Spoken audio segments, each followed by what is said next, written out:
Hey there! Tonight, we're stepping into a different kind of story. Not the shining legend, but the cold, heavy truth beneath the armour. You won't find dragons here, or flawless heroes.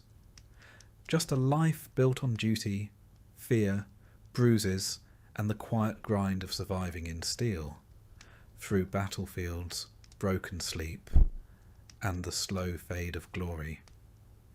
If this kind of storytelling helps you rest, feel free to like the video and subscribe, but only if it actually brings you peace. And let me know in the comments where you're listening from and what time it is. It's oddly comforting to know who else is drifting off to the same slow march through history. So, dim the lights. Let the fire in your imagination warm the stone walls. Settle in, and let's begin with the making of a knight. You are 7 years old when the path to knighthood begins, not with a sword, but with a farewell. Your parents, proud and perhaps a touch relieved, send you off to serve in the household of a noble lord. There are no goodbyes written in ink or preserved in keepsakes. Only a pat on the shoulder, a bundle of clothing, and the weight of expectation settling on your small, still growing frame. No one asks if you are ready. In truth, readiness is irrelevant. You are a page now. The castle looms above you, stone towers stretching into a grey sky, its silhouette promising both greatness and hardship. The gate creaks open. What lies beyond is not a world of honour and glory, but one of scrubbing, serving, and surviving. Chivalry will come later, after years of fetching, carrying, and cleaning up after horses and noblemen with equally foul temperaments. Your duties are endless. From sunrise to well after dark, you run errands, sweep halls, deliver messages, and assist with meals. On especially lucky days, you're permitted to polish armour, which sounds glamorous until you realise it means scraping dried mud and horse dung from heavy iron boots.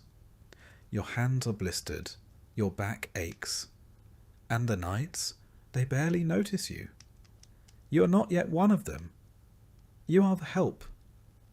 But even in these early days, training begins. Wooden swords are handed out like brooms, and bruises bloom across your arms as you spar with other boys who, like you, are eager to prove something. You're taught how to fall from a horse without breaking your neck. You fall often. Some days it feels like falling is the main lesson. No one praises you for bruising well, but they do scold you for weakness. You learn quickly. Pain is to be swallowed, not displayed. Discipline is everything. Speak only when spoken to. Bow deeper to those of higher rank. Never question a command, no matter how trivial or humiliating. Your mistakes are corrected with the back of a hand or a weak scrubbing chamber pots. One boy forgets to remove his cap in the presence of the lady of the house. He spends 2 days on his knees in the chapel, praying for humility. No one forgets again. If your family is wealthy, a tutor may be assigned to teach you reading, writing, and perhaps a bit of Latin, though the Latin mostly seems useful for understanding church services and inscriptions on tombs. If not, you learn by imitation. You listen. You memorize prayers. You copy letters with shaky hands when the steward is generous enough to share a scrap of parchment. Literacy is a luxury. Muscle and obedience matter more. Still, you learn. You learn which fork to use, though most prefer fingers. You learn to stand still for hours during court feasts, balancing platters of steaming meat while nobles talk politics and complain about the wine. You learn to stay invisible when tempers flare, and to disappear entirely when drunken knights start boasting about past battles. Every moment is an education in survival. Mornings begin with mass. The castle chapel is cold year-round, and your breath fogs in the air as you kneel on stone floors and try not to fall asleep during the liturgy. Faith is not optional. It is as much a part of your training as swordplay. You are taught to fear hellfire, to respect the church, and to confess regularly. The priests speak of divine purpose, of holy duty. You nod along, trying to stay awake. Mostly you pray not to get sick. There are few remedies and fewer recoveries. Meals are brief affairs, usually consisting of bread, cheese and meat if you're lucky. Vegetables are suspect. Many believe raw greens cause illness, and so you develop a steady diet of salted meat and dry crusts. You eat quickly, knowing your next task waits. On rare feast days, there may be roast pig or honeyed oatcakes. These days are remembered for years, like dreams glimpsed through smoke. In the evenings, the hall grows lively. Minstrels sing ballads, recounting tales of Arthur and Roland and saints who slayed dragons. You sit on the edges, near the fire, trying to catch every word. The songs are meant to inspire, but you are too tired to be moved. You think more of your sore feet than of chivalric deeds. Still, something stirs in you. A hope, perhaps, that someday someone will sing of you.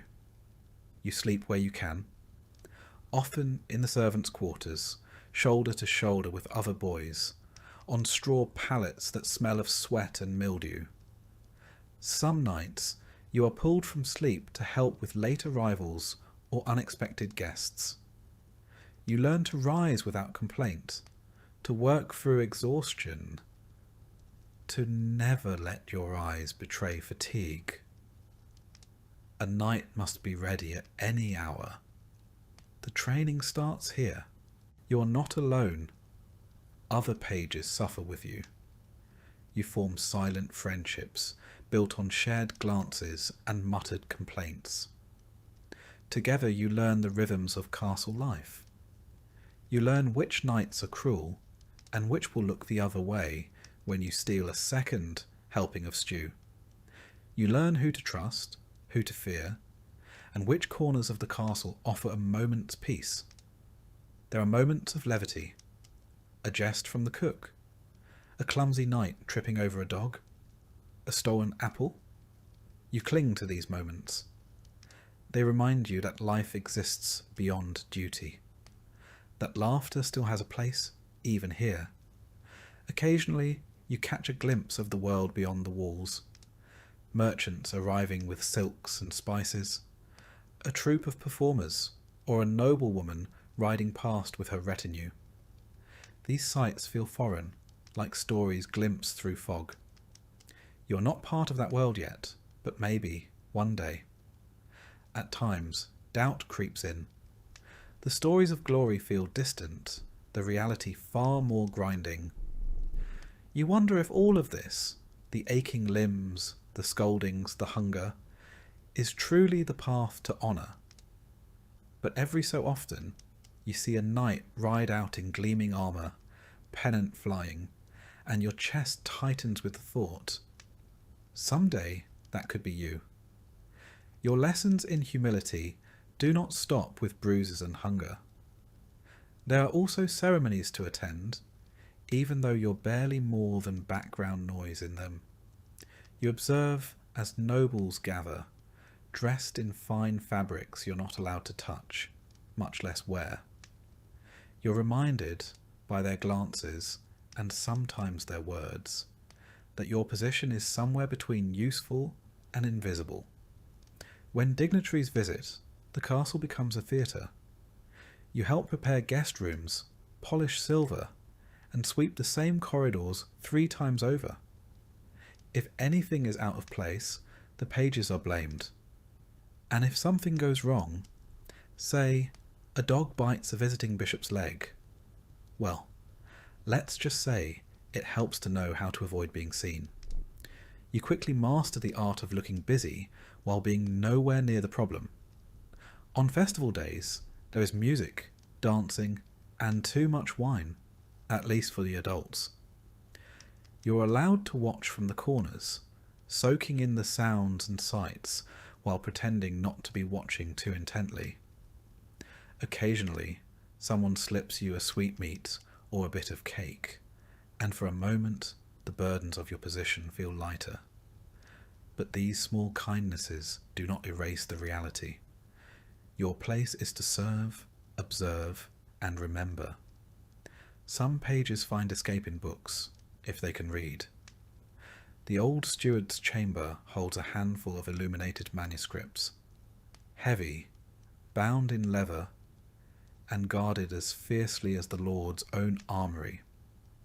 On lucky evenings, you're allowed to sit beside a fire and listen as an older scribe reads aloud tales of Roman generals or saints who endured unspeakable trials. These stories feed the mind while your body heals from the day's chores. There are warnings too, spoken in hushed tones or muttered by older servants. They tell you of pages who failed to advance, boys who cracked under pressure or were sent home in disgrace. Sometimes they vanish without explanation. Sometimes you overhear things you were never meant to hear. You quickly learn when to speak, when to nod, and when to keep your head down. The castle is your crucible, and every hour spent within its walls forges you into something harder, leaner, more capable. Not a knight, not yet, but no longer a child. You are a creature in transition, battered, disciplined, and quietly determined. So when you lie awake at night, staring at the wooden beams above your straw-filled mattress, you think not just of what you've endured, but of what lies ahead. The next phase, the next challenge, the next step on the path that will one day, if the gods, your lord, and your body all permit, make you a knight. But for now, you are a page, and that is enough. At the age of 14, the apron strings of pagehood are ceremoniously snipped, though not with any kindness or softness. You are no longer a page, you are now a squire. And while this new title may sound like a promotion, it comes with considerably fewer sweetmeats and far more bruises. You have graduated from polishing floors to polishing armour, from fetching goblets to fetching the man who might be dying in one. Your new role is personal, intimate even. You are assigned to a knight, and you are expected to serve him as faithfully as a shadow. Where he goes, you go. If he rides into battle, you follow. If he falls, you run into the carnage to help him up, risking your own life in the process. You are no longer a child of the castle. You are the squire of a warrior, and your days are shaped by his demands.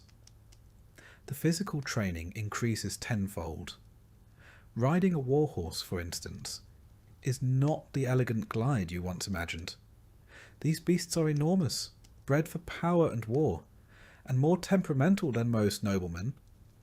Mounting them is a small battle in itself. Controlling them, a constant negotiation. Your thighs ache. Your spine jars with every step. Your backside hasn't felt normal since Michaelmas. Sword training intensifies.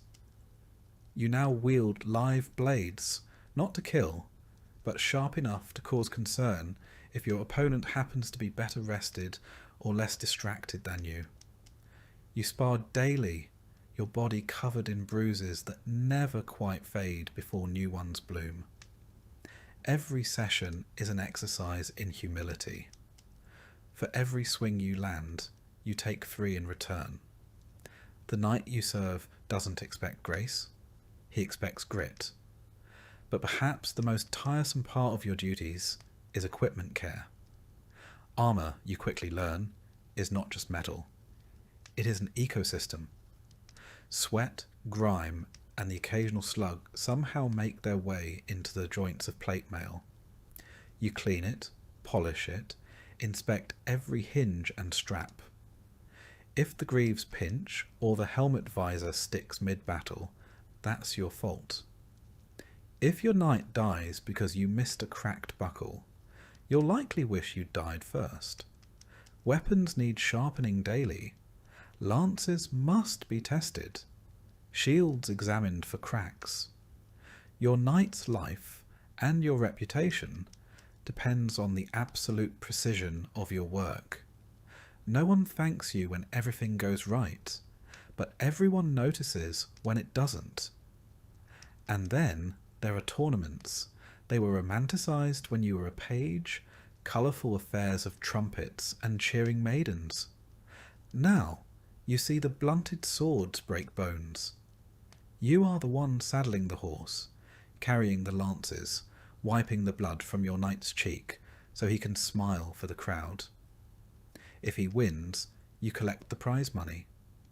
If he loses, you collect his broken ribs and what remains of his dignity. When real war comes, and it does, you march beside your knight into mud, rain, and uncertainty. Campaigns are long, uncomfortable affairs. Food is scarce. Sleep is scarcer. Your armour, if you have any, chafes in places you didn't know existed. You begin to understand the real meaning of exhaustion, when your limbs move only because you know you must.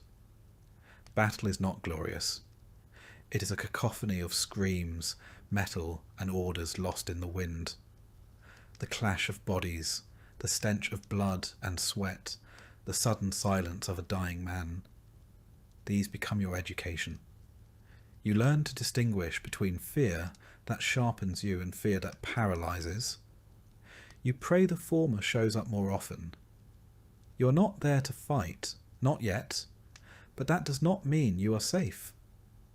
When your knight is unhorsed, it is your job to reach him, lift him, pull him out of danger. Imagine dragging a man in full armour, each piece weighing more than a holiday roast, across a muddy field while arrows fall like rain. It is not heroic. It is back-breaking.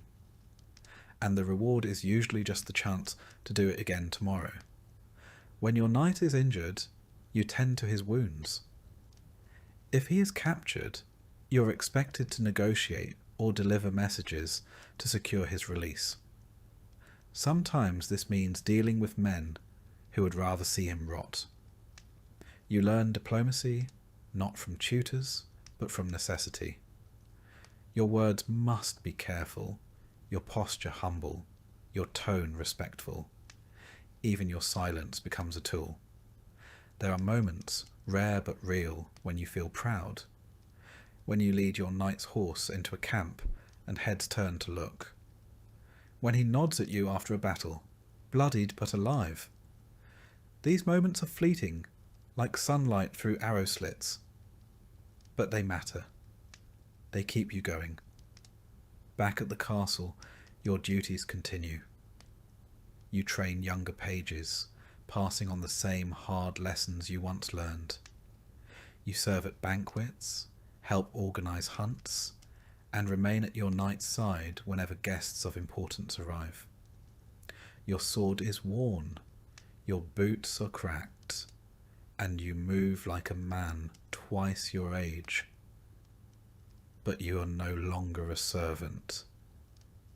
You are being watched, evaluated, measured. The priests still expect your prayers.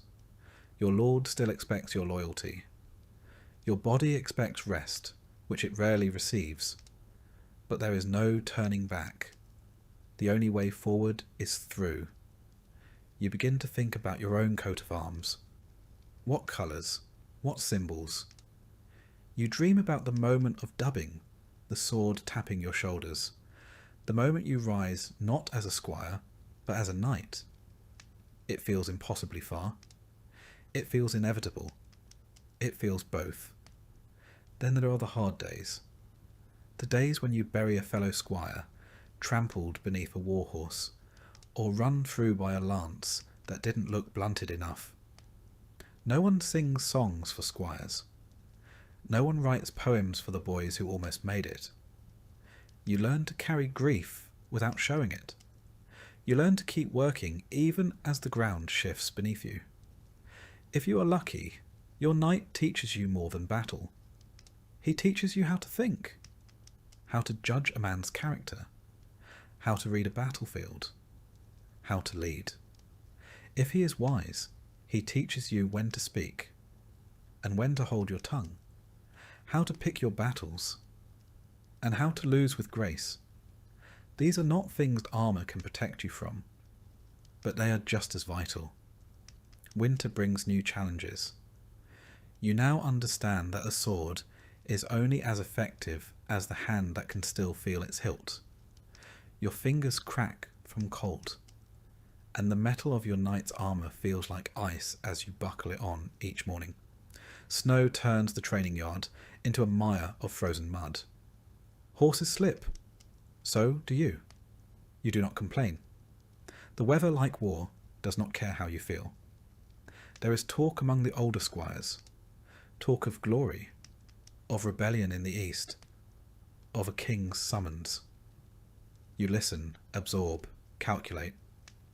You've seen enough to know that glory often looks like a grave.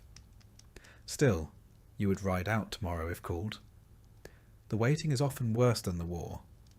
You write your first letter. It is stiff, clumsy, and formal, addressed to your parents if they are still alive, and telling them little. You're not even sure where to send it, but writing it feels important.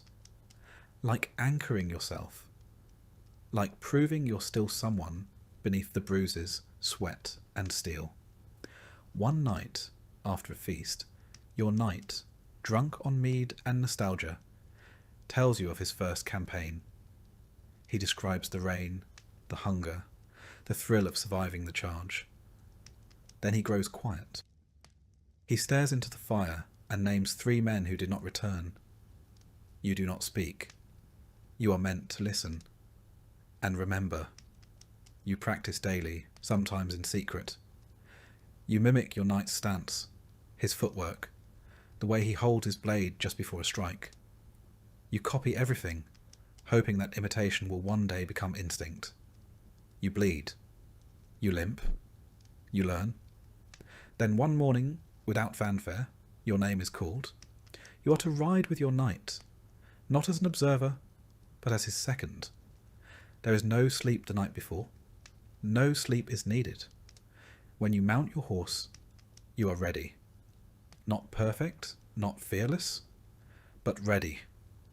Your story is still being written, but already it is etched into the cold iron of swords, the dust of roads, the calluses on your hands. You are no longer a boy, not quite a man, but closer now.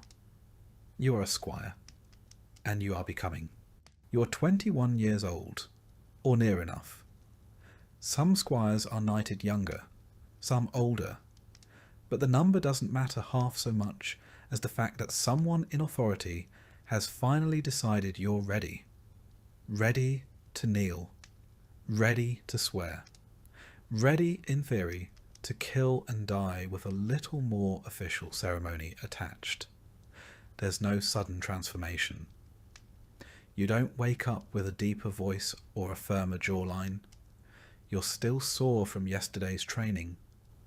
Still have mud on your boots and a scar across your shoulder that won't quite heal. But this is the moment your entire youth has crawled toward. Your body bruised, your pride battered, your hands hardened by years of polishing, sharpening, carrying, and serving. It has all led here, to the day of your knighthood. It begins with solitude. You are given a chamber, small and cold, in which to pray, reflect, and fast through the night. There's nothing glamorous about it. Just stone walls, a single candle, and a chapel-supplied blanket that somehow manages to be both thin and scratchy. You kneel on the floor, bones aching, stomach growling, and try not to think about the warmth of the kitchens or the scent of roasting pork wafting from below. This vigil is meant to purify the soul, to prepare you to accept the sacred duties of a knight. You're expected to meditate on the responsibilities ahead, defending the weak, serving your Lord, upholding the church. In practice, you spend as much time wondering whether anyone would notice if you had a sip of water or sat down for 5 blessed minutes. You are not alone in your discomfort. Dozens of squires have kept this vigil before you, some trembling with anticipation, others feigning serenity. You wonder which you are. You try to remember all the prayers, the creeds, the proper posture. You try not to think about the rumours of squires vomiting from nerves during the ceremony, or passing out mid-kneel. That would be unfortunate. Memorable, but unfortunate. Come dawn, you are escorted to the main hall. It is transformed for the occasion. Banners hang, candles flicker. Nobles, knights, and priests gather in ceremonial dress, whispering politely behind gloved hands. A hush falls as you enter. Your name is announced. You kneel. Your lord, or perhaps the king, depending on your station, approaches. He carries a sword, a symbol of service and power. It may not be his own blade. Some lords keep a ceremonial sword just for this purpose, polished to a mirror shine and never used in battle. You try not to look too closely. You try not to shake. The sword taps your shoulders, left, then right, the dubbing. In some traditions, you're also given a symbolic slap, a reminder of the physical and moral pain you must now endure without complaint. It's less of a blow and more of a firm pat, but the message is clear. A knight's duty is not to comfort, but to sacrifice. Then comes the oath. You speak solemnly, pledging loyalty to your liege, to God, and to the ideals of chivalry. You promise to defend the weak, to protect women, to speak truth, and to fight with honour. You repeat the words with as much gravity as you can muster, though you silently wonder how many knights still live by them. With the oath complete, you rise, not as a boy, not as a servant, but as a knight. The change is subtle, internal, and yet profound. People who barely glanced at you yesterday now nod in solemn approval. Your peers clap your shoulder. Your lord offers a tight-lipped smile, which by noble standards might as well be a standing ovation. There may be a feast afterward, depending on the wealth of your lord or the mood of the court. If so, you sit a little higher at the table, drink from a finer cup, and receive congratulations from nobles you once served wine to. Some squires are knighted on battlefields, their ceremony improvised amidst carnage.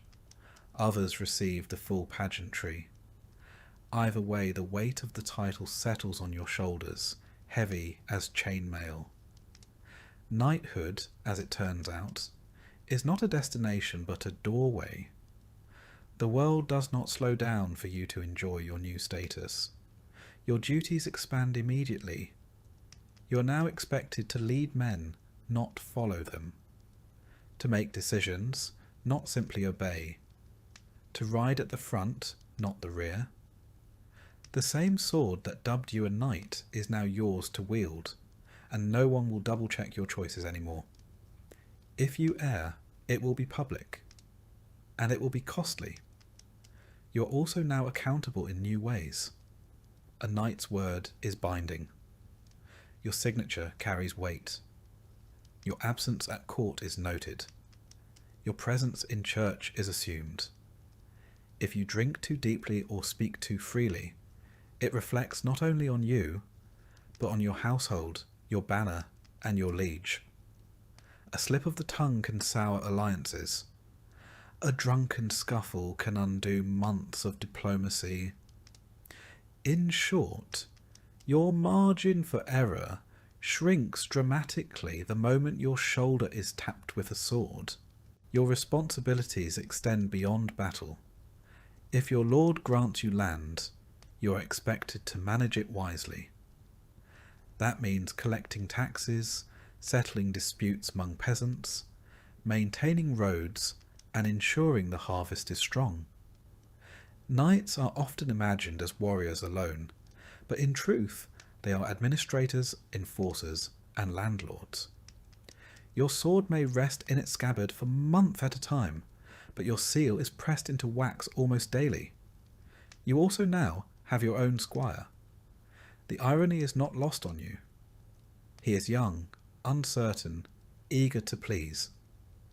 You teach him to polish your armour just so, to saddle your horse without bruising its haunches, to pour wine without spilling. You correct him gently, at first, then more firmly. He reminds you of yourself. It is humbling and slightly amusing to see how far you've come, and how far you still have to go. There is also the matter of your coat of arms. If you haven't had one before, it must now be chosen. Colours, symbols, family mottos, they all matter. They identify you on the field of battle and in court. They speak before you do. A red lion, rampant on a field of gold, says something very different than a black cross on a white bend. Choose wisely, or pay a herald to help. Your new armour is fitted to your frame, assuming your lord is generous or your family still has coin to spare.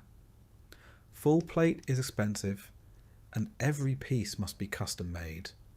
Greaves for your legs, gauntlets for your hands, a cuirass for your chest. You stand still as the blacksmiths measure and clink, their fingers leaving soot on your skin. The weight is impressive.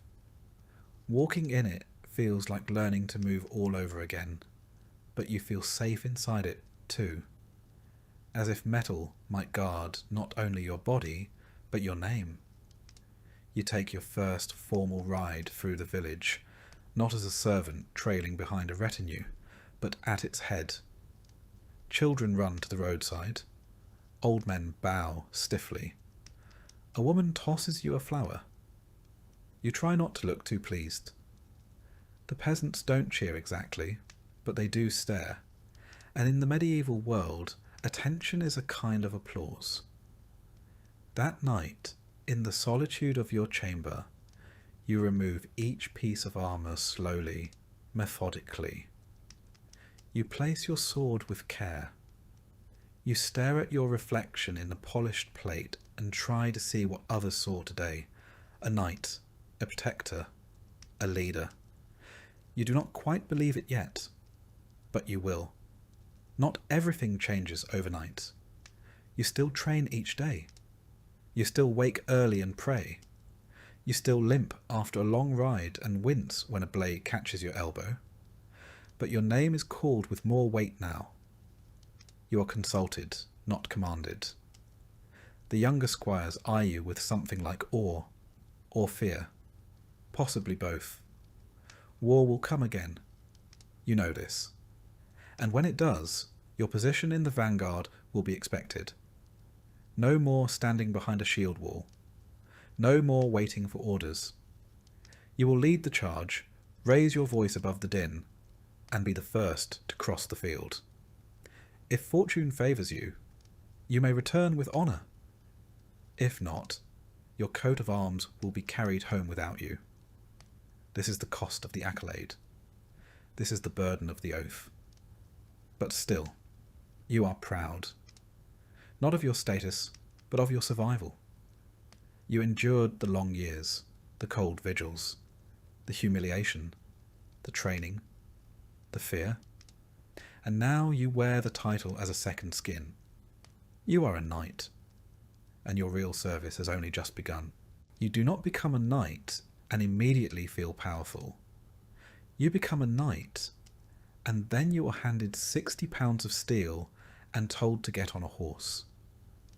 The first real lesson of knighthood is not how to fight, but how to walk, breathe, and not fall over in your own armour. At first, it's chainmail, a hauberk of interlocking rings that drapes over your shoulders like an iron tunic. It's not as heavy as it looks, but it clings to you, drags at your limbs, and catches every drop of sweat your body produces. Beneath it, you wear a padded gambeson, quilted linen stuffed with wool or rags, which smells awful after a single skirmish, and worse after a week. But it keeps the mail from grinding against your skin like a cheese grater. As warfare evolves, so does your kit. Plate armour begins to replace mail. At first, just a breastplate and greaves, then pauldrons for your shoulders, vambraces for your forearms, sabatons to encase your feet, articulated joints, riveted segments, each addition designed to protect without pinching, though they almost always manage to do both. Eventually, you are sheathed in metal from crown to toe, and it's less like wearing clothes and more like being folded into a walking bell. The helmet is the worst. It muffles your hearing, narrows your vision, and steams up with your own breath. In battle, it protects your skull. Outside of battle, it functions mostly to give you a throbbing headache. Some helms have visors you can lift, which helps with breathing and spitting, though it also makes your face an easier target. Trade-offs are everywhere in armour. Mobility, surprisingly, is not impossible. You can run, squat, mount a horse, even roll, if trained well. But everything takes effort. You are not agile. You are deliberate, and you quickly learn to conserve movement, like a man counting his last coins. After all, if your opponent wears nothing heavier than boiled leather, he'll be darting around while you resemble a mobile sculpture of St. George. Then there's the maintenance. Every piece must be cleaned, oiled, inspected. A single rusted rivet can jam a joint. A dented chest plate can buckle under a second blow. Your squire becomes a blacksmith's apprentice overnight, scrubbing and hammering late into the evening. If he forgets a strap or fails to fasten your cuisses correctly, you notice, painfully and immediately. And let's not forget the weapons. Your sword is your constant companion, but not your only one. It is not the slim rapier of modern imagination, but a broad, weighty blade meant for hacking, not fencing. Its edge is kept sharp, but not razor thin, better to survive impact. You carry it at your side, but draw it only when necessary. The sword is both symbol and tool, and in your hand it becomes an extension of will. Then there's the lance. A knight without a lance is like a fish without gills, useless in open battle. The lance is not delicate.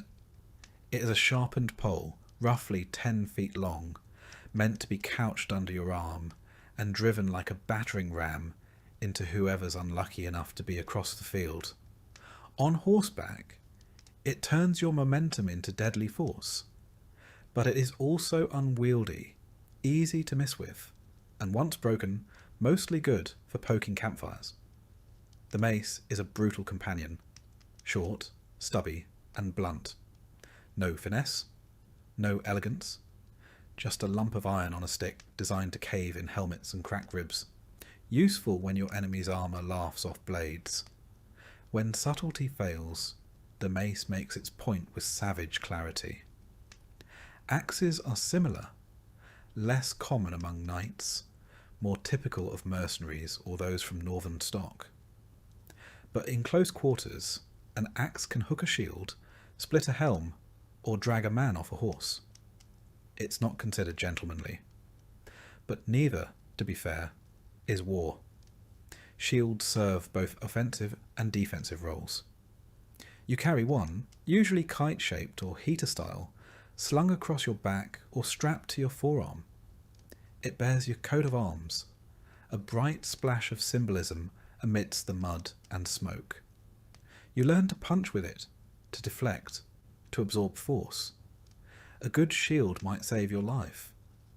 A bad one might become your coffin lid. Siege weapons are a different beast altogether. Catapults, trebuchets, and battering rams handled by engineers and lower soldiers. You observe them more than operate them, unless you're particularly unlucky, but you'll learn to fear them. No armour can save you from a boulder. When battle comes, your kit is both saviour and prison. On the charge, you ride with couched lance, shield raised, visor down. Your world becomes a tunnel of noise and blur. Impact is sudden and absolute. You hit or are hit. You fall or you do not. And if you do fall, it is up to someone else, perhaps your squire, to drag you clear before the trampling begins. After the charge, if you are still upright, comes the melee. Sword drawn, you engage man to man. It is not graceful. It is a mess of grunts, blood, and clanging steel. You swing, you block, you pray. You aim not for heroics, but for joints. Armpits, behind the knees, visor slits, the weak points. Every knight has them. And if you don't find theirs, they'll find yours. In the aftermath, assuming you survive, you learn the lesser-known role of a knight, repairman. You remove your armour piece by piece, every dent and scratch telling its own small story. If a rivet snapped or a strap tore, it's noted, recorded and mended. Your sword is cleaned, inspected, re-oiled. Every weapon dulled must be sharpened. You don't sleep until your gear is ready again, because next time it could mean your life. You begin to appreciate the subtle differences between good steel and bad. You learn the smiths by name, the balance of a sword, the weight of a shield, the line where a helmet should rest against your brow, all become second nature. You grow fussy about details that once seemed trivial. The type of leather used in your gauntlets, the weight distribution of a new axe, the way a visor latches shut. Some knights personalise their equipment with flair, engraved pommels, crests, etched into breastplates, gilt inlays. You may do the same, if coin and vanity permit. But beneath the ornament lies the same brutal reality. Armour is not costume, it is coffin prevention. There are downsides, of course. Armour is expensive. Your share of spoils from war or tournaments often vanishes into repairs and replacements. And then there's the matter of heat. Summer in a full suit of plate is like walking inside a forge, especially in the midday sun. You sweat buckets, faint if you're not careful, and attract flies with all the grace of a walking roast. Despite it all, you come to trust your gear like a second skin. You've tested it under arrow fire. You've felt the jolt of a mace strike echo through your ribs and known the armour did its job. It protects, yes, but it also transforms. You walk taller in it. People part when they see you coming. Children point. Commoners bow. And yet, you know this. The steel does not make you invincible. It merely postpones the inevitable. You can fight well, prepare thoroughly, wear the finest forged suit in Christendom, and still fall to a lucky spear thrust or a well-placed arrow. A knight's tools buy time, not certainty. When you remove your gear at night, you do so slowly, reverently. Each strap undone, each piece lifted away, leaves you smaller, lighter, vulnerable. Beneath it all, you're still just flesh, bruised, stiff, and aching. And it's in those quiet moments, with your sword across your lap and your armour cooling on the stand, that you truly understand what it means to be a knight. You're not made of steel. You just wear it well, And so each day begins with the familiar ritual: lifting, strapping, adjusting, checking. Your squire tightens the buckles and hands you your gauntlets, his eyes scanning for wear, for weakness. You nod silently and step once more into the shell of your profession, because no matter how tired you are, or how many scars line your ribs, you are still needed. Still bound to ride out, to raise your shield, to stand between danger and those who cannot. This is the life you've built, plate by plate, blade by blade. This is the weight you chose to carry, and you carry it well. You were told there was a code, a shining, noble creed to live by. Chivalry, they called it. The very word sparkled with promise, like polished armour in morning light. It was meant to define what it was to be a knight: bravery, courtesy, honour, protection of the weak, reverence for the church. A lofty ideal, written in elegant script and praised from pulpit and poet alike. And then you rode into your first battle, watched a man in full heraldic splendour trample a retreating soldier, and realised the code is more of a suggestion. Chivalry, in theory, is a code of conduct, a moral compass for those who carry swords. Rooted in Christian values and feudal loyalty, it began as a way to temper violence with virtue. The church, ever anxious about the havoc wrought by idle knights, took pains to transform you from a hired blade into a holy defender. You were not simply to fight, but to fight rightly. In practice, however, chivalry is like a tapestry, grand at a distance, but fraying up close. The official tenets vary depending on which chronicler or cleric you ask, but some themes remain constant.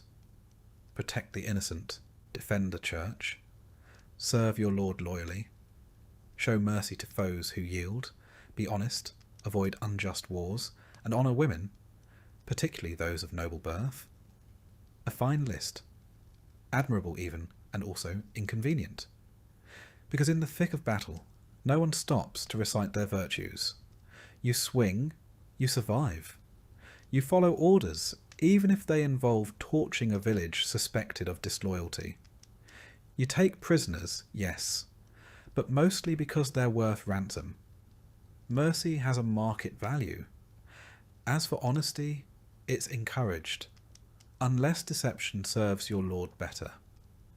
A knight may be honourable in the abstract, but becomes remarkably flexible when land or legacy is at stake. Many a lie has been wrapped in noble language and delivered from horseback with great conviction. Protecting the weak sounds lovely in songs, but in the field the weak are often collateral. If your lord requires a peasant uprising crushed, you ride. If a convoy of commoners stands between you and the enemy's grain supply, you don't go around, you go through. The poor admire knights from afar, because they're rarely better off when one rides by. Then there is the matter of women. The songs speak of courtly love, of gallant men pining in poetic torment for unreachable noble ladies. In truth, your relationship with women is defined more by property law than poetry. Marriage is political. Romance, when it exists, is fleeting. And the protection you offer depends heavily on class. A noble woman might be revered. A washerwoman, less so. That's not to say knights are uniformly dishonourable. Many strive to live by the code. They pray, they tithe, they avoid unnecessary cruelty. But the world you inhabit rarely rewards restraint. A knight who hesitates to strike might not live to deliver mercy. A man who speaks the truth too plainly may find himself without land or head. Tournaments, oddly, are where chivalry shines brightest. In these stage spectacles, the rules are rigid, the honour real. You salute your opponent. You show restraint. You lose with grace. It's theatre, yes. but it's theatre where the actors believe in the script. And for a moment, the code becomes reality, if only briefly. There are manuals, actual written guides, that lay out knightly conduct in florid detail. One might advise you not to strike an opponent who has lost his helm. Another might say that if a lady drops her glove, you should retrieve it without stepping on it or staring too long at her ankles. The Church writes its own rules, more focused on piety. Attend Mass, confess sins, avoid gluttony, and above all, never forget who sanctioned your right to kill. These manuals are read aloud in courts and training halls. Some squires memorise them, others nod politely and return to sword drills. In truth, the code is interpreted differently in every household. Some lords emphasise loyalty, others demand ferocity. A few take chivalry so seriously they disown sons for showing cowardice. Others knight boys who haven't seen a day of battle simply for the right marriage alliance. What you learn, over time, is that chivalry is not a sword to wield, it's a mirror. Some polish it daily, others shatter it for convenience. You yourself try to follow the spirit, if not the letter. You help your squire when no one's watching. You spare an enemy who's yielded, though your comrades jeer. You ride back to a burning hamlet to escort a limping peasant out, because her child clutches your leg and says please. These moments stay with you longer than most victories. They cost little. They feel like something old, something sacred. And yet, no bard will ever sing of them. Chivalry, you discovers, is not about grand gestures. It's about small decisions made when no one is looking. It's about being decent in a profession built around destruction. It's about knowing you are a weapon, and choosing sometimes not to strike. Still, the tension never vanishes. You kneel before a bishop one day and torch a granary the next. You cradle a wounded comrade, then trample a fleeing footman who happens to be in the way. You write your name beneath a pledge to honour and restraint, then sign orders that send starving men to their deaths. You begin to understand that the code of chivalry is less a shield and more a compass. It doesn't stop you from getting lost. It just gives you something to check when the fog sets in. Some days, that's enough. In the quieter hours, you reflect on the contradictions. The songs you once memorised speak of knights who slayed beasts and rescued virgins. Your life, meanwhile, consists of tax disputes, bloody marches and aching knees. You were promised glory. You were handed logistics. And yet, you don't resent it. Not entirely. Because sometimes the code helps you remember who you were supposed to be before the world got hold of you. You meet knights who abuse the code, who weaponize it. They quote scripture while pillaging. They preach honour and practice terror. You learn to recognize them by their polished crests and empty eyes. And you learn to step aside, or, when given the rare chance, stand in their way. You are not perfect. You've broken the code. You've struck men who had surrendered. You've taken spoils that weren't yours. You've stayed silent when you should have spoken. But you remember the faces of those who tried. The knight who held a gate so a village could flee. The one who refused to burn a monastery, even under threat of exile. The one who died kneeling, not in surrender, but in prayer. And so, in your own way, you keep trying. You carry the code not in scripture, but in habit. You pick it up like your sword each morning, knowing it may slip from your grip by nightfall, but reaching for it anyway, because without it, you are merely a killer. And with it, maybe, just maybe, you are something more. This is chivalry. Not what the minstrels sing, not what the priests preach, but what you try to practice in a world that gives you every reason not to. And so you ride, still bound to your oath. You defend your lord, fight his enemies, bury his dead. But you also feed your squire when the pantry runs low. You speak kindly to the old woman in the village who remembers when you were a boy. You return a dropped glove, even when no one is watching. You are a knight, and you remember the code, not because it makes you stronger, but because it reminds you what strength is for. One day, years from now, a boy will ask you what it means to be chivalrous. You won't recite scripture or point to crests. You'll hand him your sword and tell him to hold it steady. And then you'll ask if he can carry it without ever letting it fall on the wrong sole. That, you'll say, is a good place to start. Because in the end, chivalry isn't about purity, it's about persistence. About falling short and rising again, and choosing, however quietly, not to become the very thing you were once sworn to fight. And with each choice, you draw your sword a little straighter. You've trained for years, carried swords before you ever swung one, watched men die before you were allowed to charge, and polished your own armour so often you can still smell the vinegar and oil in your sleep. But none of that truly prepares you for this.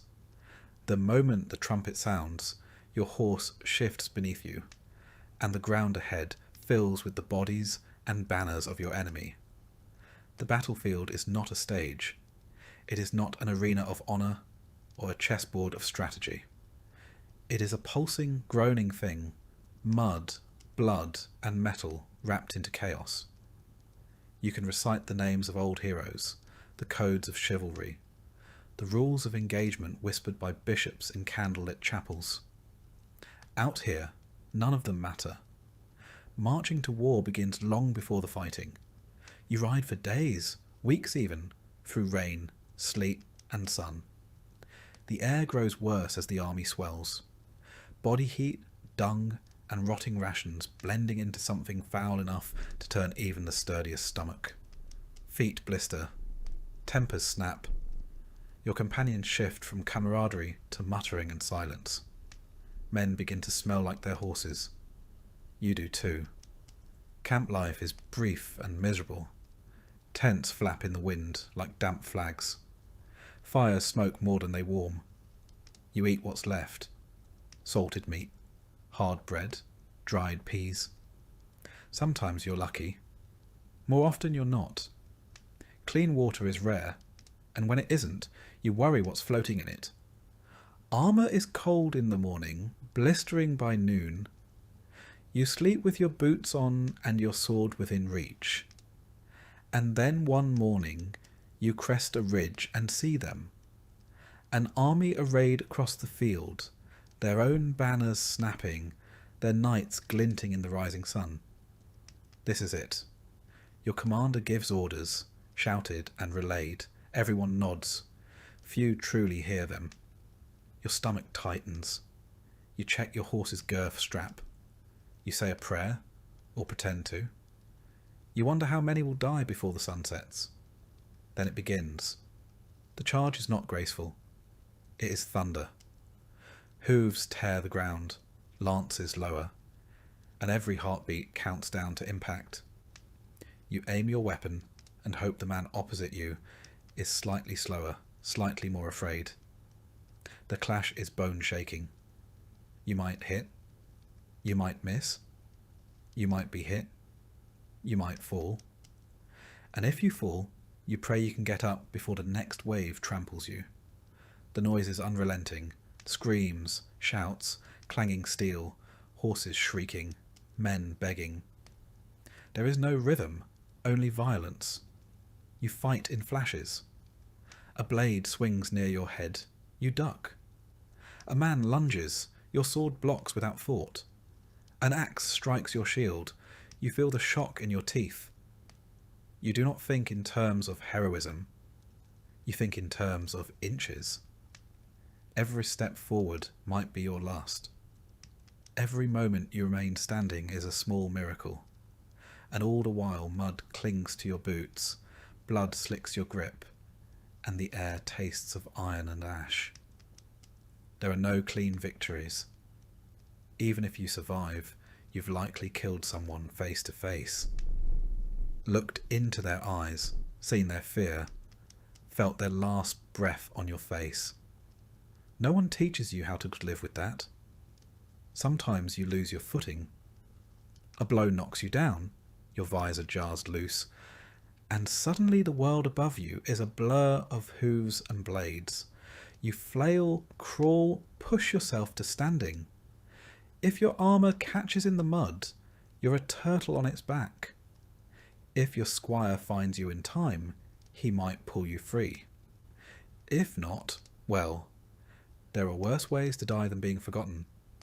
You catch glimpses of others, knights unhorsed, peasants impaled, banners falling. You recognise faces, friends, comrades. They're gone in an instant, replaced by another swinging sword. There's no time to mourn, only time to breathe, and swing again. Sometimes the melee collapses into confusion. Orders become meaningless. Lines dissolve. You find yourself beside men you don't recognise, enemies mistaken for allies and vice versa.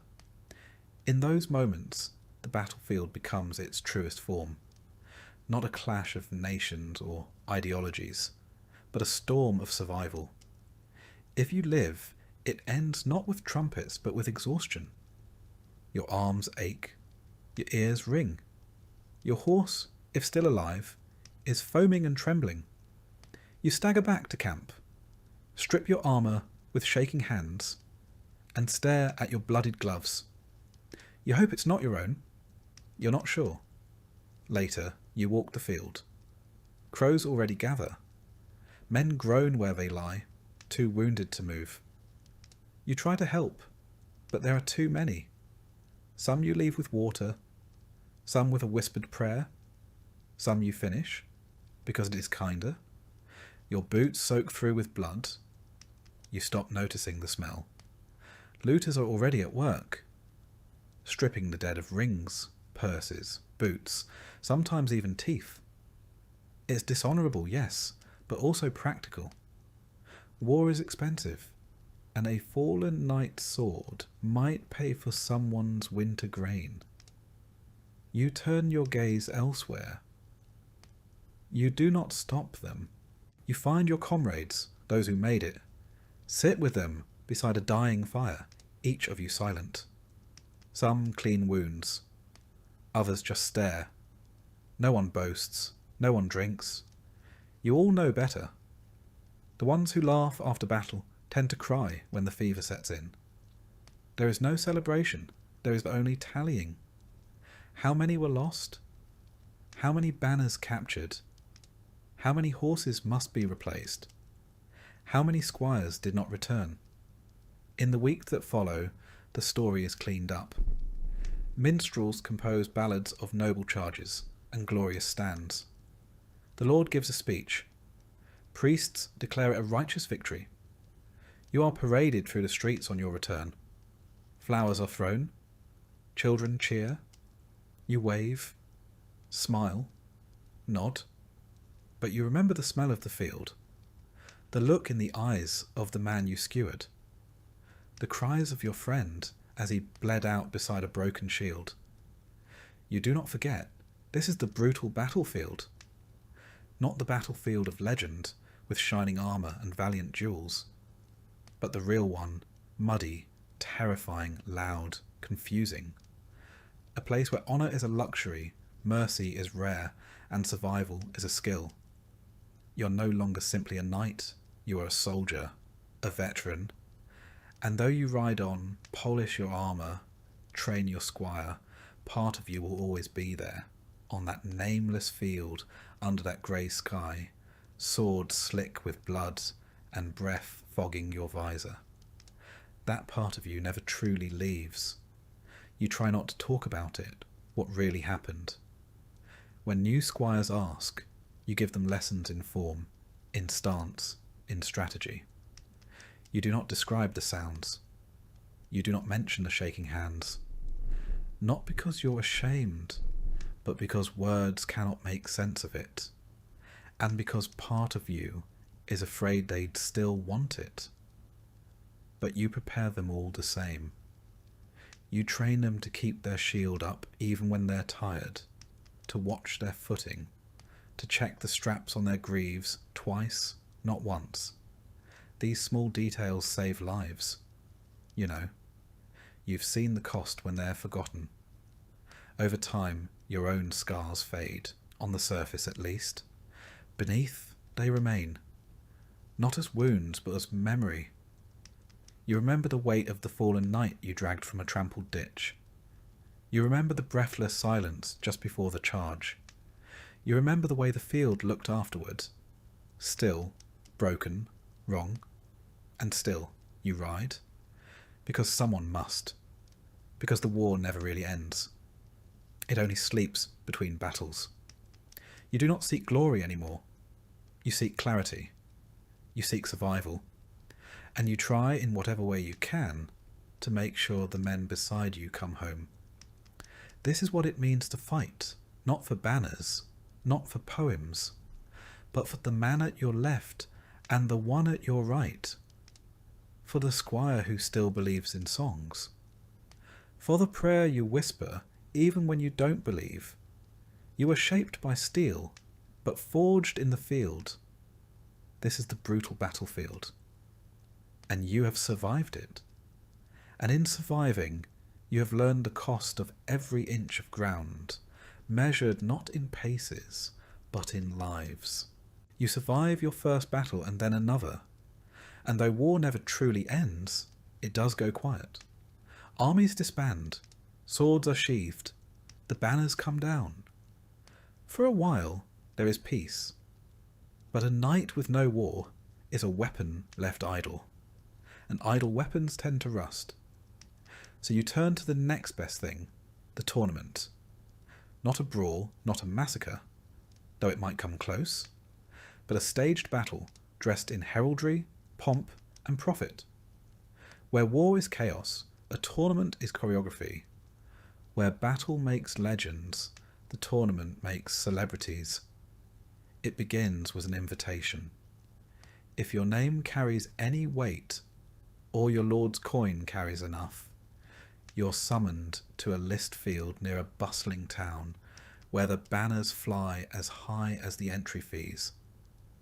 You arrive with your squire in tow, your armour shined to near blinding polish, your horse combed and plaited like a bride's hair. The grounds are prepared days in advance. Wooden stands rise from the grass. Merchants set up stalls selling meat pies and pewter tokens. Minstrels rehearse songs they hope to sell before the jousts begin. Children run between tents, shouting names of their favourite knights. Yours may even be among them, if your last performance was sufficiently bloody. But make no mistake, this is no gentle pastime. A tournament is as dangerous as any battlefield, only better lit and more politely announced. There are two main events, the melee and the joust. The melee is a grand mock battle, dozens of knights on foot or horseback charging each other across an open field. It is said to mimic real combat, though it rarely obeys real combat's rules. The goal is to disarm, unhorse, or bludgeon your opponents into submission, preferably without killing them. Not out of mercy, but because corpses don't pay ransoms.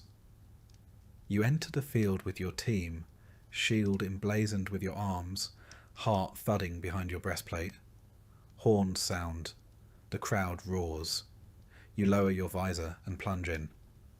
The fight is real enough. Blades are blunted, yes, but not harmless. Bones are broken. Teeth are lost. Pride always is on the line. You strike, you're struck. You fall, you rise. Somewhere in the din, your name is shouted, either in triumph or concern. Sometimes both. The melee is over when only a few remain standing, or when the judges decide it's become too undignified. You leave the field limping, exhilarated, exhausted, or sometimes unconscious.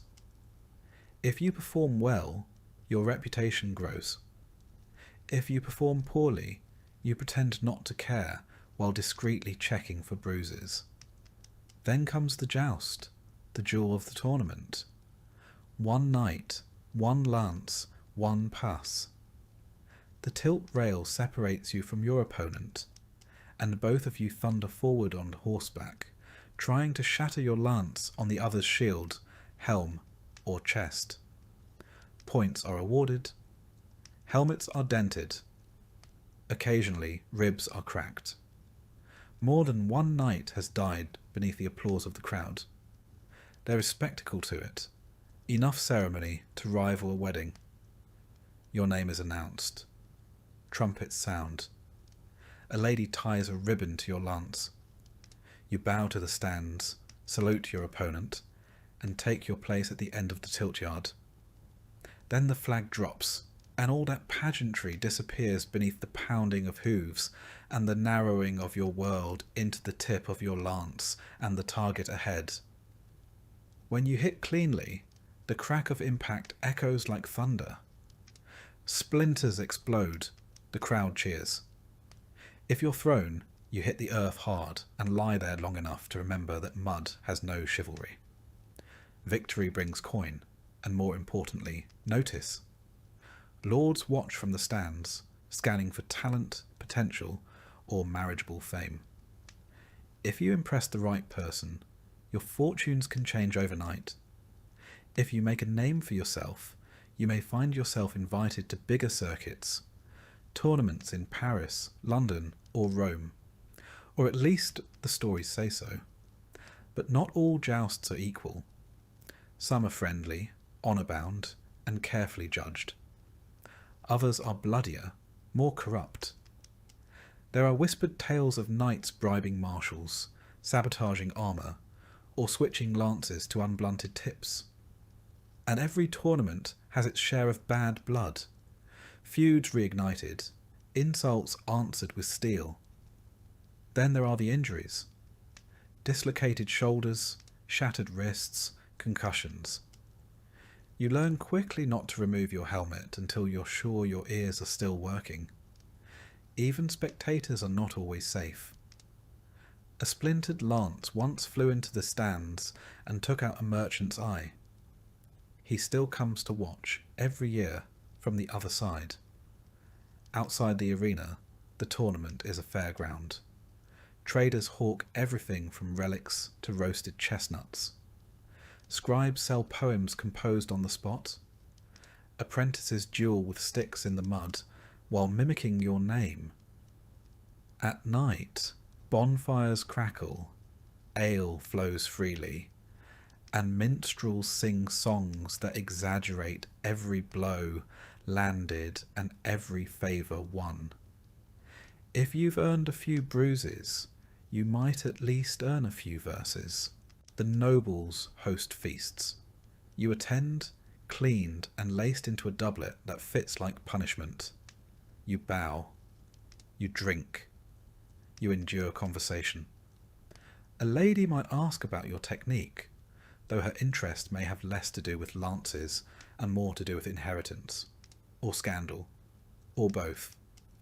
Tournaments are also a place for politics. Alliances are struck, rivalries flare, and lords make quiet wagers behind their goblets. A win on the field can lead to a contract, a vassalage, or a sudden engagement. A loss, on the other hand, might be remembered long after your ribs have healed. For all their glitter, tournaments are expensive. Entry fees, armour repairs, horse care, tents and bribes. It all adds up. A poorly managed campaign can leave you poorer than when you arrived. Some knights take loans. Some sell off land. A few turn to less savoury methods. Gambling, extortion, even rigging matches. Still you return. You always return. Because there's a thrill to it. A pulse that nothing else matches. Because the crowd remembers your name. Because a good tournament win can do what 5 years of border patrol cannot. It lifts you. It announces you. It makes you visible. And in a world where power rests in perception, visibility is everything.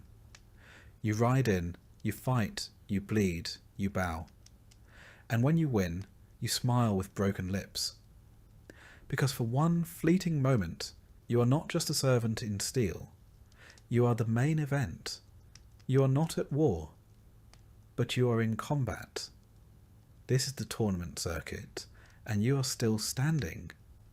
By the end of the week, your body is a ledger of bruises, scratches, and indignities. Your squire works late into the night restoring your kit. You spend the evening swishing watered wine, pretending your shoulder doesn't throb with every breath. A blackened eye makes you interesting company at supper. The limp adds character. You don't speak of the fear. The heartbeat just before the lance drops. The instant you wonder if the next hit will be clean or final. You swallow it down, tuck it beneath the layers of steel and swagger. Every knight does. Fear is common, admission is not. If the tournament was good to you, you leave with coin, a new favour tied to your saddle, and invitations for the next event. If not, you leave with empty hands and full regrets, already calculating how many tournaments it will take to rebuild what you spent chasing glory. The road away is quieter, less triumphant. A few companions ride with you. One coughs blood, another cradles a wrapped hand that may never hold a lance again. The squires chatter, still enchanted by the show. They do not yet understand the price of applause. And so, bruised but intact, you return to your estate or your garrison, where the real duties await. But for a week, you are more than a soldier. You are spectacle. You are legend.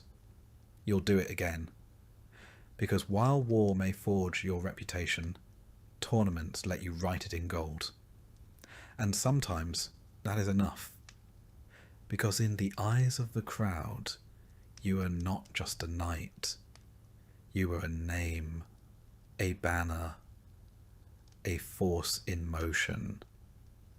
And for a brief, shining moment, everyone saw you shine. The trumpets fade. The tournaments end. The battlefield falls silent. And you return not to rest, but to something more complex, responsibility. Because you are not only a knight, you are also a lord's vassal, a landholder, an enforcer of law and order. And whether your fiefdom is sprawling or small, it demands as much from you as any joust or skirmish ever did. Your estate, such as it is a patchwork of thatched roofs, grazing fields, and stubborn people. It was granted to you, often in reward for service, and with it came a host of obligations. Not to the land, but to those who work it. They do not know you as a warhorse rider or a lance wielder. They know you as the man who demands grain in October, sends bailiffs to settle quarrels, and sometimes rides through the village just to remind everyone who owns what. Your mornings begin not with sword drills, but with ledgers. Your steward rattles off figures. Bushels harvested, taxes collected, debts outstanding. You nod like you understand, though half the time you don't. There's always a shortfall. A pig vanished, a crop failed. Someone died with coin still owed. The solution invariably involves more paperwork and fewer pigs. Then come the petitioners. Peasants queue at your hall to air grievances. He stole my goose. Her cow trampled my barley. Their son struck mine with a stick. You sit beneath a banner bearing your arms, listening with the weariness of a man who's faced arrows and would prefer them to this. Justice must be swift, or at least loud. You nod. You fine. You send men to inspect fences. The villagers shuffle out, mostly satisfied. You hope? Disputes between peasants are one thing. Disputes between your men-at-arms are worse. When two armed retainers argue over boundaries or livestock, swords rattle. You must step in, not as a fellow knight, but as their master. Firm, even-handed, a man of authority. It's a delicate thing, projecting strength without escalating tempers. You manage, mostly. You also collect taxes, grain, wool, coin, or goods in kind. These are tallied, stored, and forwarded up the chain to your liege lord. Some of it you keep to pay your men and maintain your household. Some vanishes into the hands of clerks, never to be seen again. You suspect a fraction feeds the bishop's cellar or funds your lord's latest embroidery habit. But questioning the chain of feudal economy is like questioning gravity. You nod, sign, and send the ox cart on its way. Inspections follow. You tour your own fields, riding slowly between rows of barley and flax. You speak to the reeve, the village-appointed overseer, who informs you of labour shortages and brewing discontent. You pretend not to hear the mutters from the hedgerows, about rents, about levies, about your fine new scabbard that probably cost more than a plough. You smile, offer a nod, and ride on. Respect is maintained less by affection than by distance. Your hall must be stocked and guarded, your garrison drilled, your walls maintained, and your steward reminded that the grain cellar smells odd again. You oversee the blacksmith, the cooper, the baker. You approve repairs to the millstone, arrange timber for winter, and, once a month, host a feast for local tenants to keep up the illusion that everyone is cheerful and loyalty is mutual. You arbitrate marriages, approve apprenticeship contracts, and on occasion deliver punishment. Thieves may lose fingers. Poachers might pay in coin or days of labour. There are gallows, but you rarely use them. They're more useful as symbols than tools. Still, when necessary, you remind the village what happens when law is ignored. The church is ever present. A priest serves your estate, and you contribute to his chapel's upkeep, lest your name find its way into a sermon. You attend Mass, confess sins you vaguely regret, and make donations that conveniently match your most recent misdeed. Piety, after all, is easier in coin than in conduct. Even your household requires managing. Your servants rotate between loyalty, incompetence, and mild insubordination. The cook is furious about the flour quality. The stable hand swears the hay shipment is late again. One of your chambermaids is scandalously friendly with a visiting knight, and you must pretend not to notice unless it causes a child, or worse, a rumour. Your squire needs training. Still, always. He forgets your saddle straps. Leaves your sword unsheathed during rain. Once he polished your boots with lard. You scold him, train him, threaten to send him to the monastery, then end the day praising his effort with a nod. That's all the boy really wants. Your wife, if you have one, runs her own part of the estate, organising the kitchens, managing servants, keeping accounts. She is as sharp as your sword, and twice as terrifying when crossed. She reminds you when rents are due, when your cousin's widow expects a letter, and that the priest caught you dozing during Mass again. You learn to listen. You also learn never to suggest she host the next feast without preparing for a 3-day argument about table linen. In times of famine, your role becomes one of reluctant judge and reluctant beggar. You appeal to your lord for relief, while rationing what little you have. You know that if the people starve, the manor weakens. A dead peasantry tills no fields. So you offer just enough to keep them working, and just enough to keep their envy from turning to rebellion.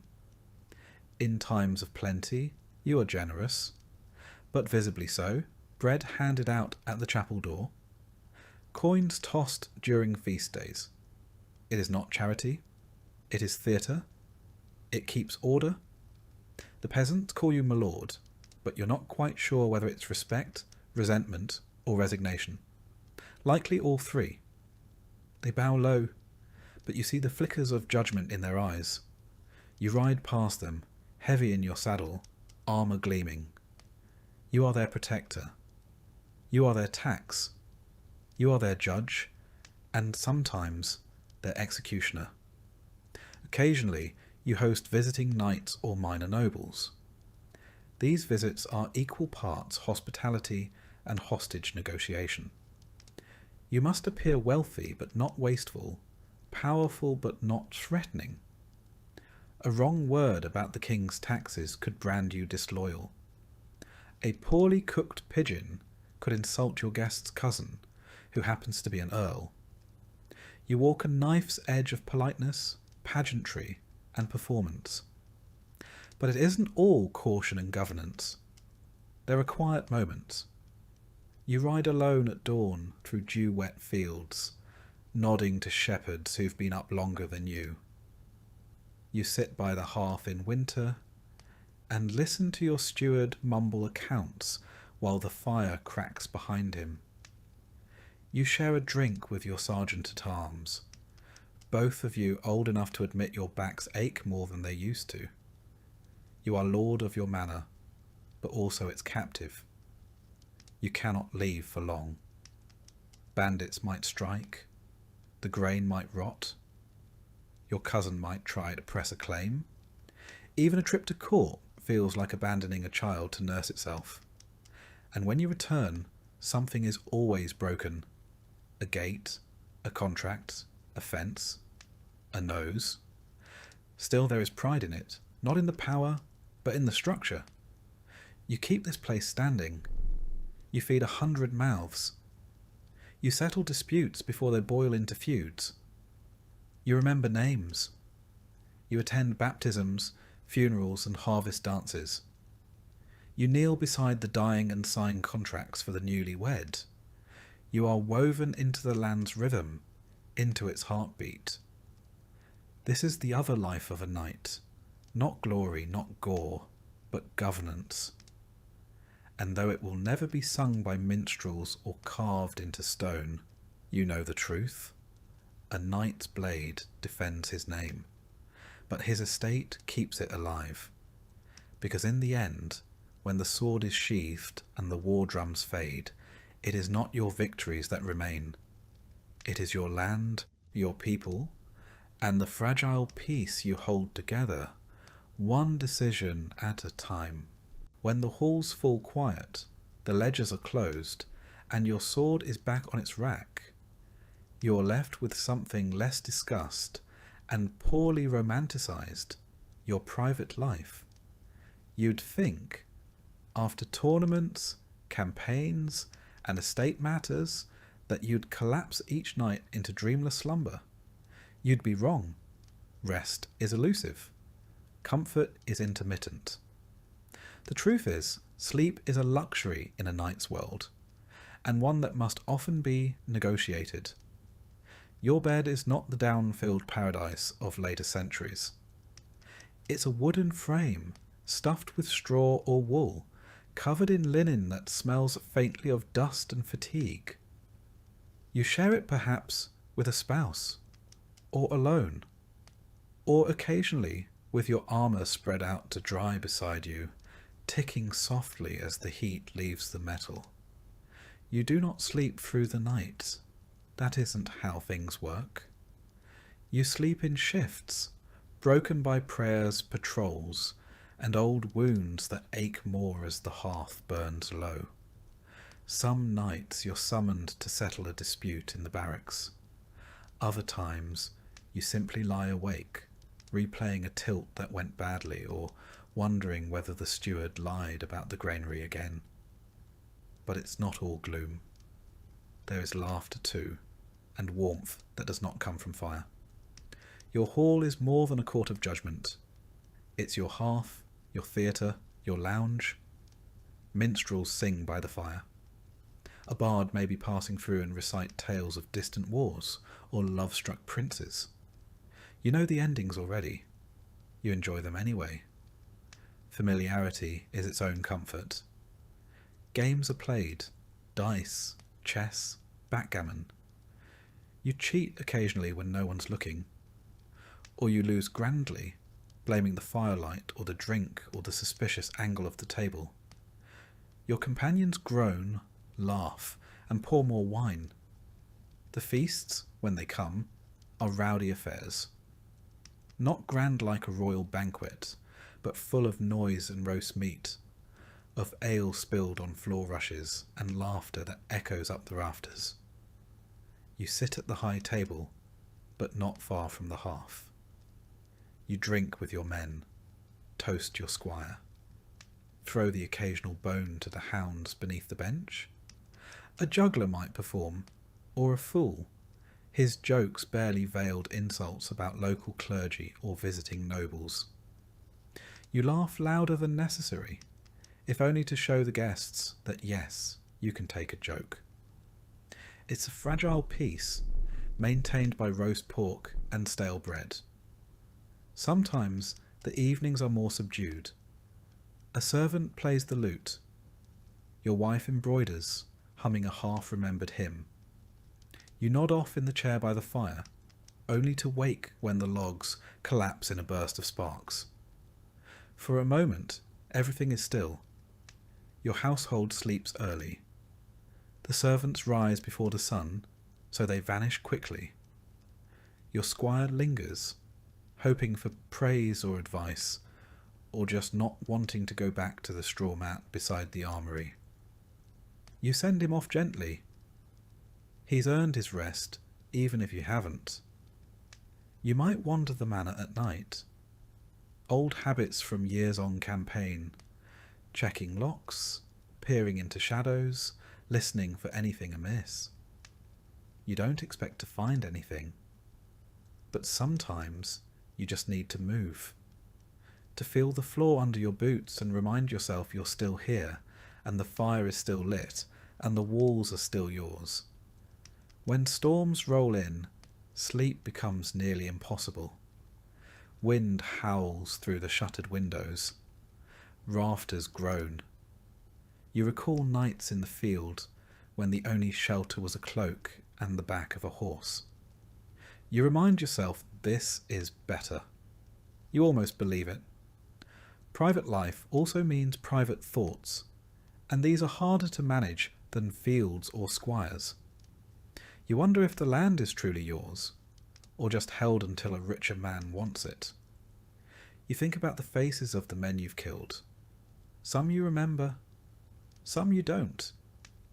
You think about your father, and whether he felt this same pull between duty and doubt. On better nights, you write, or try to.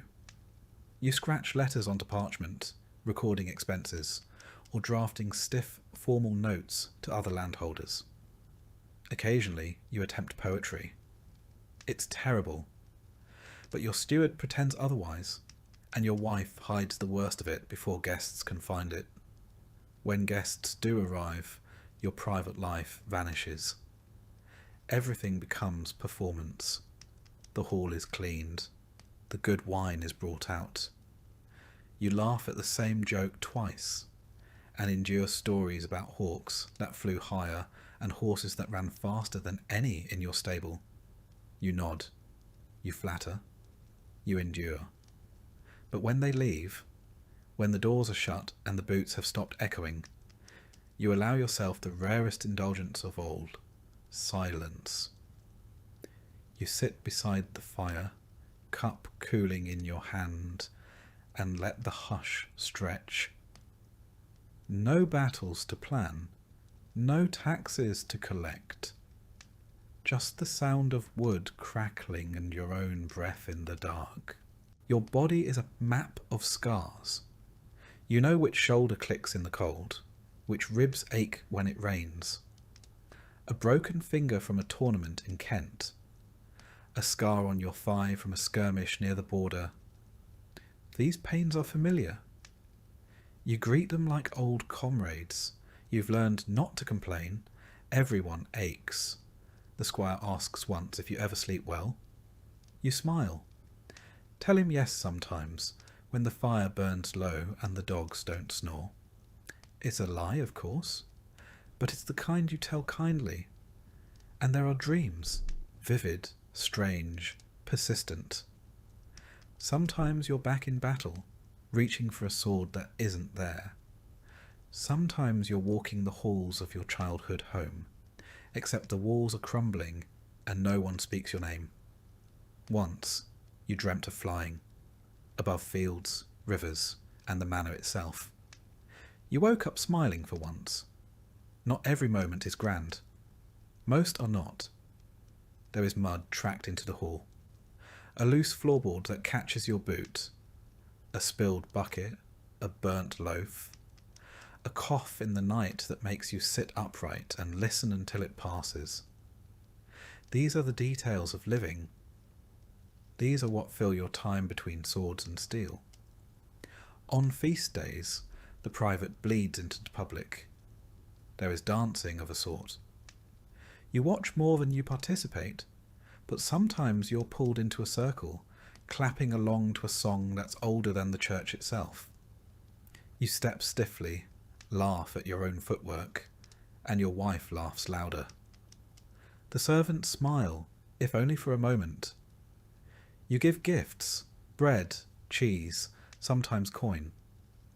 Children chase each other through the yard, while the elders sit in the sun and pretend their knees don't ache. For an afternoon, no one is taxed, judged, or summoned. You watch, not as a lord, not even as a knight, but as a man. Just a man, quietly grateful.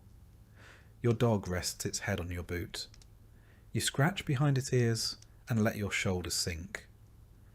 You're tired, but not in the way battle tires you. This is a deeper ache. The kind that comes from carrying not just weapons, but people, place, and purpose. And still you do it. Because there is a rhythm here. A strange, stubborn peace between duties. Not comfort, not ease, but something closer to meaning. This is the private life of a knight, and it is harder to master than war. Because though the chronicles record your battles and your banners, it is these quieter hours, half-forgotten songs, unfinished letters, the hush of a sleeping hall, that truly tell the story of who you were. You rise with the dawn, joints aching, the cold seeping deeper than it used to. The steward greets you with a nod. The squire follows, quieter than he was in years past. Nothing feels unusual at first, until you step outside and realise something has shifted. It's not in the air or the weather, but in the rhythm of the world itself. Fewer hooves on the road, fewer hands raised in salute. The banners are still there, but they hang lower than they once did. Your role, once essential, now feels ceremonial. You still ride out, still wear the armour, still train the lads who come up through the ranks with fire in their eyes. But even they look past you now, to the engineers sketching strange machines, or the captains drilling rows of men with pikes and gunpowder. The future no longer rides a warhorse. The first time you see the musket fired in anger, it feels like a mistake. There's no nobility in it. No dance, no duel. Just a bang, A puff of smoke and a man down. You watch it from a hill, flanked by your men, and say nothing. Later, you clean your sword anyway.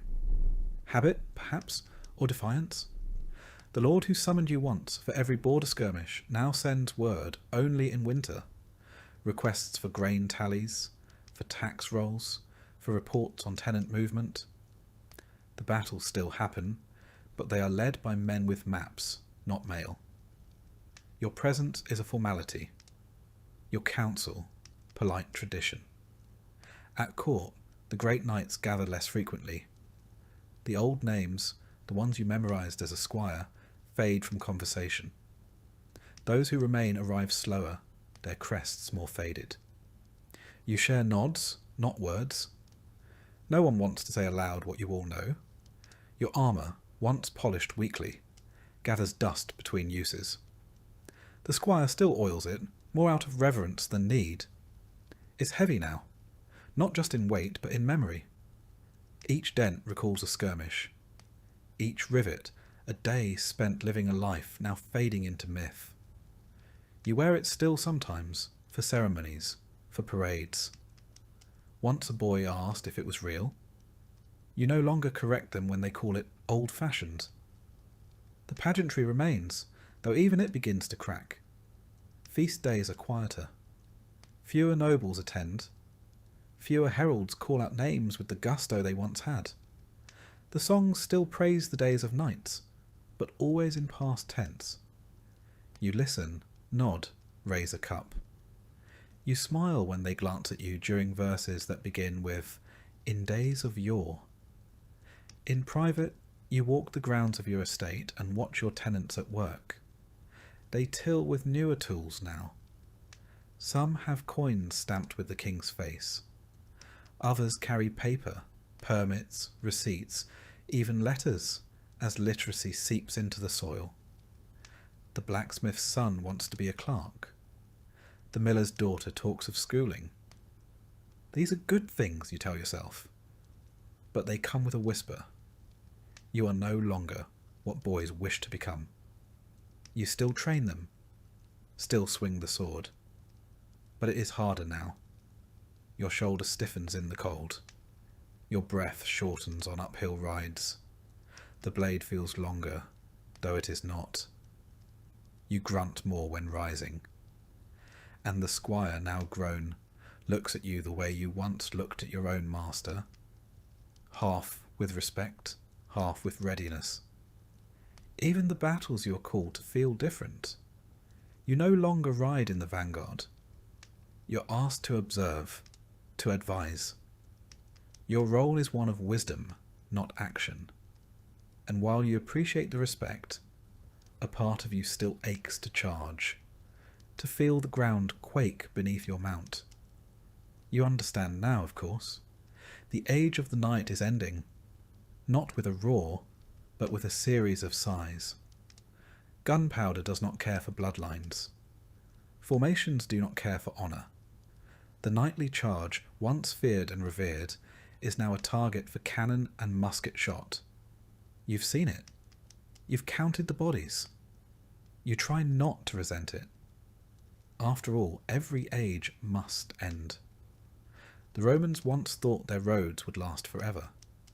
The old emperors believed their names would outlive stone. And now? Even the stones are reused for barns and chapels. Time grinds all legacies down into something more useful. Still, there is grief. Quiet, persistent. You feel it when your sword no longer draws admiration but curiosity. When your banner is recognized not for its victories, but for how long it's flown.